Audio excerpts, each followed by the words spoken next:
Hi, I'm Tyler Wilkinson. I'm a real estate broker who leads one of the best real estate teams in southern Wisconsin. We help people buy and sell houses, commercial buildings, land, and rental properties. But today I want to talk with folks who are interested in buying their first house. You may be asking yourself, what do I need to do to buy a house? Now, I think there's 4 big steps to buy a house. First, find a lender, set a budget, and get a pre-qualification letter. Second, work with a real estate agent to find a house. Third, write an offer and work through the offer contingencies. And fourth, get to closing. I'll cover each of these steps in this video, and stick around till the end of the video when I share my rule of thumb for how long this process can take. The first big step to buy a house is to find a lender, set a budget, and get a pre-qualification letter. Now, there's lots of lenders out there, from your local bank to mortgage brokers to government lenders, even private parties like family members. You should shop around for a lender you like and trust, and someone with a lending program that fits your needs. Your lender will help you figure out how much you can afford based on your financial picture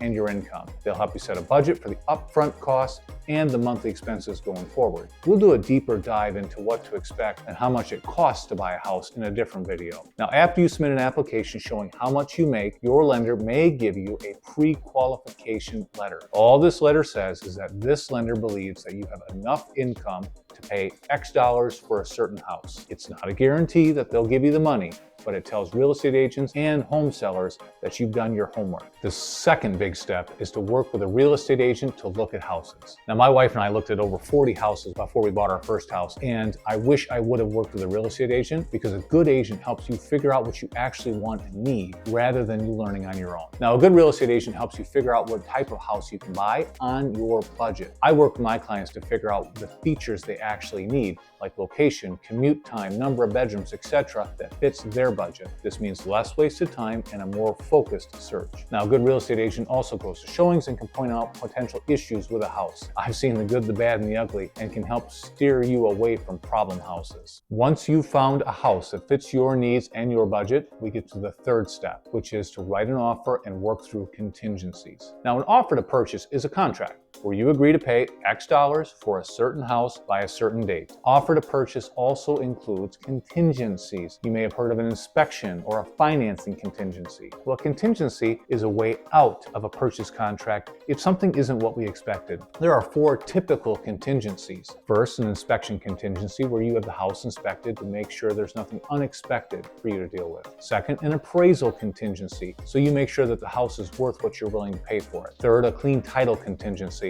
where you make sure there's no unknown liens or judgments against the house that may cost you money later. And finally, a financing contingency, where the bank agrees to give you the money. If something isn't as you expected, or the lender is not willing to lend you the money, then you may be able to get out of the contract. A good real estate agent helps you write an offer to purchase that protects you and helps you work through these hurdles. Now, once you clear all of these hurdles, then we get to the closing, the 4th step. You've got a lot to do at a closing. You have to review and sign your loan documents. You've got to bring your down payment and your closing costs. You need to make sure you have home insurance for your new house. You have to switch to utilities like the gas, the electric, the sewer, the water, and you got to move all your stuff. Closing is the day when all of these items come together.